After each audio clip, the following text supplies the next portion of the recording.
Stormy, thank you so much for doing this. Thank you for having me. You do not have to do this. I was very surprised that you agreed to do it, but I've been really looking forward to talking to you for a long time. I guess I mostly just want to know how the last few weeks have been. This has been a many-year saga for you, but this is a qualitatively different time. Since the conviction, it's been a few weeks. Yeah, I mean, it's been a lot. It's been intense. And I think that part of that comes from my mistake of, in my mind, thinking that this would be an ending, that this would be the light at the end of the tunnel. This was the what I was working towards, that it would be like a movie when the judge hits the gavel, the credits roll, and it would be tied up in a nice little gift bow, and it would be done. But that's not how real life works. Mm-hmm. And my friends were, you know, celebrating and sending me messages and texts. Not just friends, like everybody, people who were happy that, you know, the verdict came down and it was over. But meanwhile, I knew that for me, it was just getting started, because for every person that was excited and thrilled and congratulating me, there was somebody else that was very upset. Yeah. And it just poured gasoline on some of that stuff that I had been going through the entire time.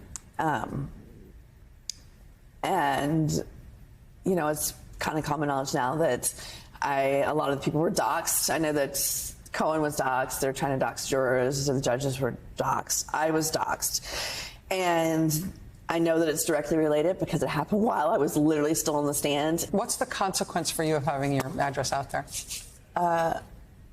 My mailbox was destroyed. My animals have been injured. My daughter can't go outside. There's press and looky-loos out there.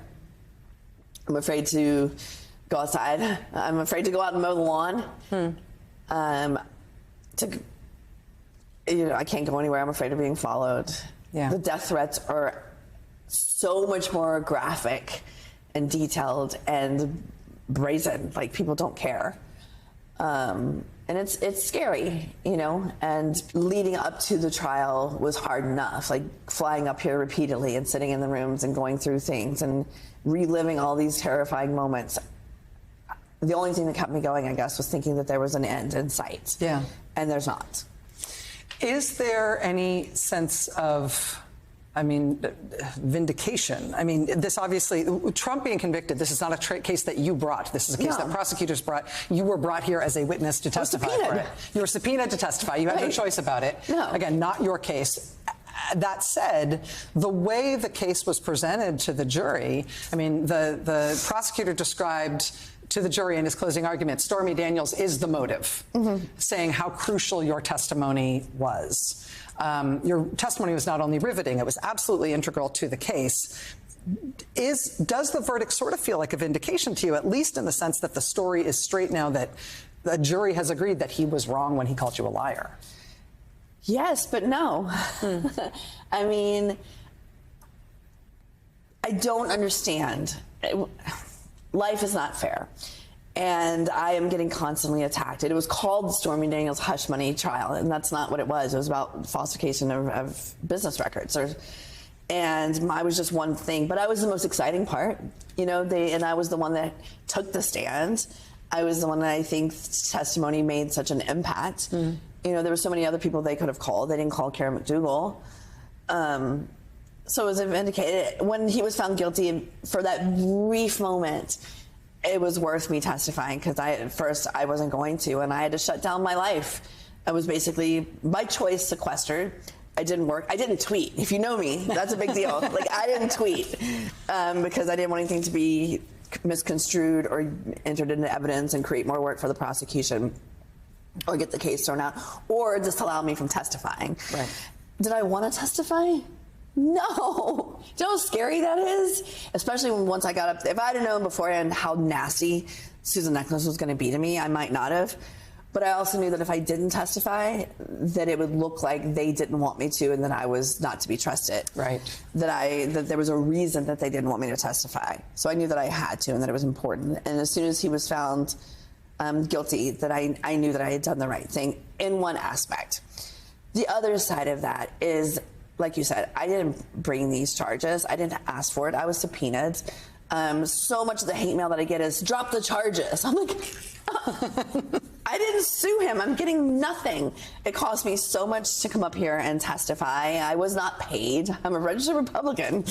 Sorry. She's fine. Rachel's like, get out.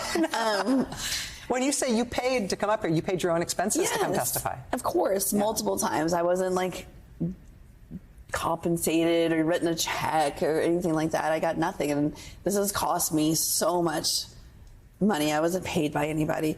My testimony that I was subpoenaed, that everybody considers me to have done this great duty and be a hero, which I am not. I just told the truth. I was just a human being. I didn't do anything heroic. I didn't go into a burning building. I didn't, I just said the truth. And I've never changed my story, despite what other people said. Go back, look at interviews online from 2019, 2020, 21.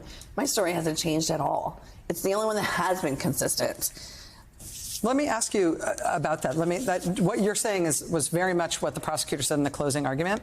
And I want to ask you about the way that the prosecution, for lack of a better word, used you, the way that you fit into their case, because I want to hear from you whether or not you agree with that. I want to sort of give you your voice to say about it. He said, the defense has gone to great lengths to discredit Stormy Daniels and her account of her sexual involvement with Mr. Trump. They shamed her. They have tried to suggest that her story has changed over the years. It has not, at least not in any way that's significant. To be sure, there were parts of her testimony that were cringeworthy, but that whole episode in the suite at Harrah's, that was uncomfortable. Some of the details about what the suite looked like, the contents of his toiletry bag, the topics of conversation, those are the kind of details I submit to you that kind of ring true. They're the kind of details you would expect someone to remember. If she didn't testify about those details, it would undoubtedly give the defense more ammunition in their efforts to call her a liar, to argue that she was never in that hotel room. Now, in his opening and in his closing, Trump's lawyer, Mr. Blanche, told you that Ms. Daniels' testimony doesn't matter. That's a bridge too far, because it's certainly true that we don't have to prove that sex actually took place. That's not an element of the crimes charged. But the defendant, Trump, knew what happened in that hotel room. And to the extent that you credit Stormy Daniels' testimony, that only reinforces his incentive to buy her silence. The defense knows that, because if her testimony were so irrelevant, why did they work so hard to discredit her? What I'm saying is that her story is messy. It makes some people uncomfortable to hear. It probably made some of you, meaning the jury, uncomfortable to hear. But that's kind of the point. That's the display the defendant didn't want the American voter to see. In the simplest terms, Stormy Daniels is the motive. That is why your testimony was not just an amazing display, but also American history, the way that fits into this. Do you agree with the way they characterized you in this case? The prosecution? Yeah, the way that he's saying your testimony functioned and why it was relevant to this crime. Yes, absolutely. Yeah. Absolutely. Why would I make some of that stuff up? And, yeah, I am. And I'm comfortable with it. And for those people out there who were like, oh, they let her get up there and say whatever she wanted. And I was, keep in mind, I did nothing but answer the questions. I didn't go up there and present an essay to a spoken word theater, I answered questions. And if you don't want to hear the answer, don't ask me the questions. And for those people who said it was uncomfortable to witness or to hear, I lived it. All you had to do was hear my very PG rated version on the stand. I had to relive it. I had to say it in court in front of all these people, knowing that it would be public record, that my daughter is going to read this, that everybody's going to read this. And preparing for the case, remember, I had to go back and think about all these details and make sure that I had everything absolutely accurate. And it is important because it proves that I was telling the truth. And maybe this is too far for our conversation right now, but for all those people who like to drag me about talking about what his genitals look like, don't you think for a second that I wish there was something else I could prove? I wish he had a birthmark that looked like the state of Texas on his shoulder, or a funny looking mole. That's the only thing that proves that he did take his clothes off in front of me. Yeah. And you know as well as I do that if he hadn't, that I was lying, he'd have whipped his junk out a long time ago and proved that I was a liar. And it's the only thing I have. And he knows I'm telling the truth, which is why he wanted to shut me up. As soon as you were done testifying about what actually happened in the hotel suite, Trump's defense lawyers moved for a mistrial. And they said what you had testified and the detail with which you had testified about it was going to be prejudicial to the jury. It wasn't related to the crimes that were charged, and the jury hearing that was going to make them have so much improper prejudice toward Trump that the whole trial had to be thrown out.